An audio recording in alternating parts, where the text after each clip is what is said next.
Everyone, welcome back to my channel. আজকে হচ্ছে 31 December. আজকে আমরা ফিস্ট করছি সবাই মিলে। আমাদের যে নতুন ঘরটা হচ্ছে সেখানেই করছি, কারণ ঘরে মালাই আছে, করতে দেবে না। তো অ্যাডভান্সে সবাইকে হ্যাপি নিউ ইয়ার। সবার বছরটা দারুণ কাটুক, হেভি কাটুক। আর দেখো পুরো ভিডিওটা আজকে কী কী হয় না।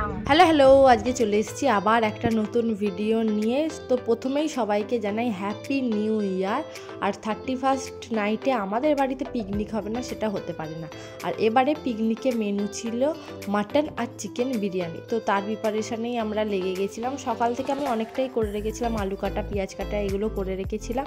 বিকালে খালি চালটা একটু জলে ভিজিয়ে নিয়েছিলাম, দিয়ে আমাদের বিরিয়ানির প্রিপারেশন শুরু হয়ে গেছে। আর মাটন আর চিকেন বিরিয়ানি আমরা একসঙ্গেই করেছিলাম, কারণ মাটন আমরা সবাই খাই, কিন্তু চিকেন শ্রাবণী আর তুলতুলি খেয়েছিল, ওরা মাটনে খেতে চায় না। তো আমরা বলেছিলাম তাহলে একসাথেই দুটোকে ম্যারিনেশন করে নেবো। তো ঠিক তাই করেছিলাম। আমার বর আগের দিন রাত্রিরে ম্যারিনেশন করে রেখেছিল দুটোকে, পরের দিন খালি জোগাড়টা করে নিতে হয়েছিল। আর আমার বর তাড়াতাড়ি অফিস থেকে চলে এসেছিল, আর এখানে রান্নাবান্না শুরু। প্রথমেই এসে বেরেস্তাটা করতে শুরু করে দিয়েছিল। আর জানেন তো, ছোটোবেলায় মা বলতো বছরের শেষ দিনটা যেরম কাটাবি সারা বছর সেরম কাটাবি। আর বছরের শেষ দিন যদি এত ভালোভাবে কাটে, বিরিয়ানি খেয়ে পিকনিক করে, তাহলে সারা বছরও দারুণ কাটবে আশা করছি। আর 2025টা সত্যিই আশা করছি আমি ভীষণ ভালো কাটে, সববার ভালো কাটে। বর যখন বিরিয়ানি করবে বলেছিল, আমি ওকে বলেছিলাম যতটা শর্টে পারবে ততটা তাড়াতাড়ি করার চেষ্টা করবে, কারণ এক তো মাটন বিরিয়ানি, মাটনের পেছনে বেশি খাটতে হয় না, কারণ মাটনের নিজস্ব যে টেস্ট আছে সেটাই বিরিয়ানিতে অটোমেটিক টেস্ট হয়ে যায়। আর বিরিয়ানিতে আলু না থাকলে আমাদের বাঙালিরা বিরিয়ানি বলে তো মনে করে বলে আমার মনে হয় না। আপনি যতই হায়দ্রাবাদি বিরিয়ানি বলুন, যাই বিরিয়ানি বলুন, আলু যদি সেই বিরিয়ানিতে না থাকে তার মজা নেই ভাই। মেনু কি আজকের? মেনু হচ্ছে চিকেন আর মাটন বিরিয়ানি। হ্যাঁ, আর কি জানতে চাও বলো, আমি বলে দিচ্ছি। আজকে সব রেডি আছে। আমি আর কি আর আছে সালাড। হ্যাঁ ঠিক আছে। আর শেষে ধন্যবাদ, আর শেষে আমার ভালোবাসা আর dance. Happy new year in advance.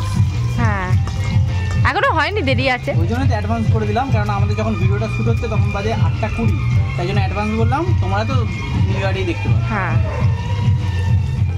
জানেন তো, যত দিন যাচ্ছে পিকনিকের আনন্দটা মানুষ আস্তে আস্তে ভুলে যাচ্ছে। এখনকার দিনে পিকনিক মানে লোকে একটা হালুই করে এনে রেখে দেয়, তারা রান্না করে, সবাই যে যার টাইমে আসে, খায়, দেয়, আনন্দ করে, বেরিয়ে চলে যায়। কিন্তু আমার মনে হয় সেটা তো সেই বিয়ে বাড়ির মতনই ব্যাপারটা হয়ে গেল, এলো খেলো চলে গেল। পিকনিক তো হবে সবাই মিলে জোগাড় করব, গল্প করব, আনন্দ করব, জোগাড় করতে করতে হাসাহাসি হবে, রান্না করব। এবার সে যেরকমই রান্না হোক সেটা খেয়ে আনন্দ করব। এটাই হচ্ছে পিকনিকের মজা। এই মজাটা এখনকার দিনে কেউ করতেই চায় না। সবাই ভাবে পিকনিক করব, নিজেকে রান্না করতে হবে, বিশাল খাটুনির ব্যাপার। কিন্তু সেই খাটুনিটাতেই যে কি আনন্দ, সবাই মিলে জোগাড় করার যে আনন্দটা, সেটা আস্তে আস্তে কমে আসছে।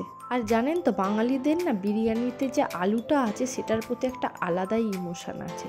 কারণ মানুষ বিরিয়ানিতে মাংস থাক না থাক, আলুটা যদি না থাকে মানুষের মনে, মানে বিশেষ করে বাঙালির মনে ভীষণ কষ্ট লাগে। আপনি যত যেভাবেই করে দিন, আলুটা মাস্ট। আর আলু মানে শুধু আলু নয়, ধামসা আলু যাকে বলে, বড় বড় আলু, সেরকম আলু।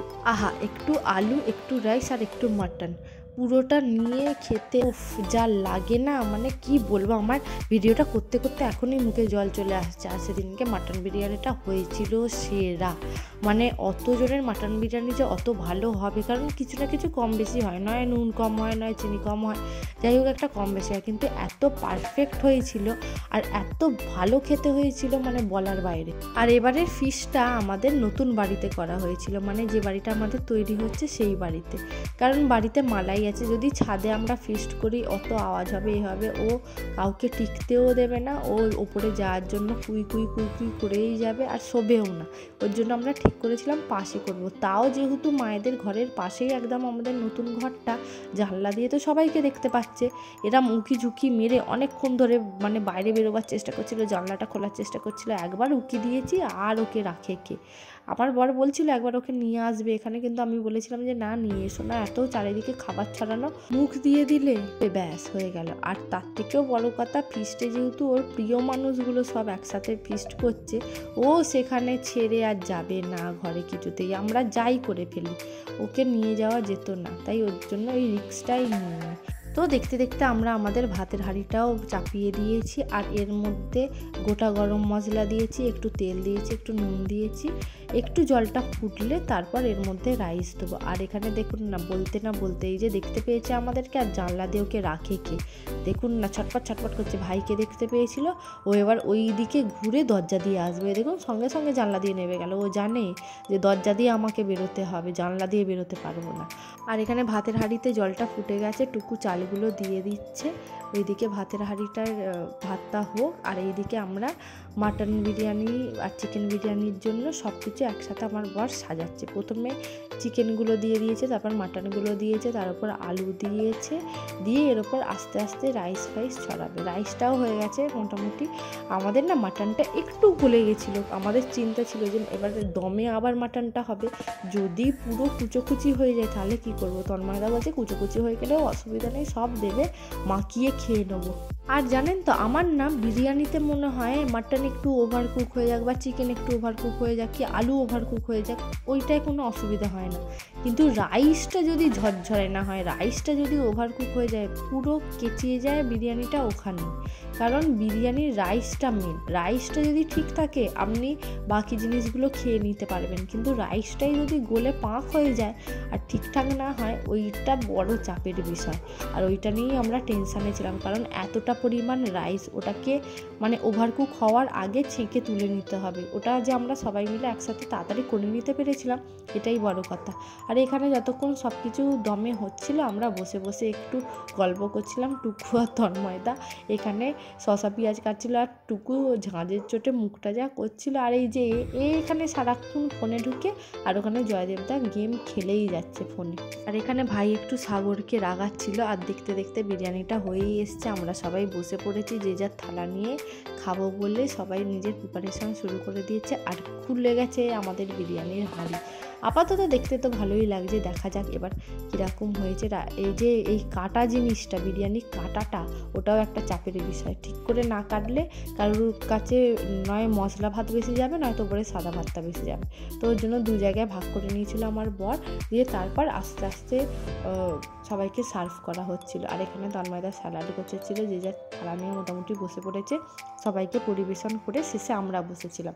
আর বিরিয়ানিটা দেখছেন একদম পারফেক্ট নেবেছে, রাইসটা ঝরঝরে বিরিয়ানি, তার সঙ্গে আলু, খাসির মাংস, আহা স্বর্গ। এই যে বিরিয়ানিটা আপনারা দেখছেন, ক্যামেরায় যতটা সুন্দর হয়েছে দেখতে, তার থেকে খেতে আরও সুন্দর হয়েছিল। আর আমার টেনশানও ছিল, এতজনের বিরিয়ানি আমার বর কী করবে, কিন্তু এত ভালো করেছে মানে বলার বাইরে। সবাই ওকে বহুবার বলেছে যে বিরিয়ানিটা দারুণ হয়েছে। এবার হচ্ছে খাবার পালা, আর সবার কাছ থেকে রিভিউ নেওয়ার পালা। দেখুন সবাই কি বলছে খেয়ে দে। ব্যাস তুলে এই যে বলে দিলি আর পাবি না বিরিয়ানি। কিরম হয়েছে রে?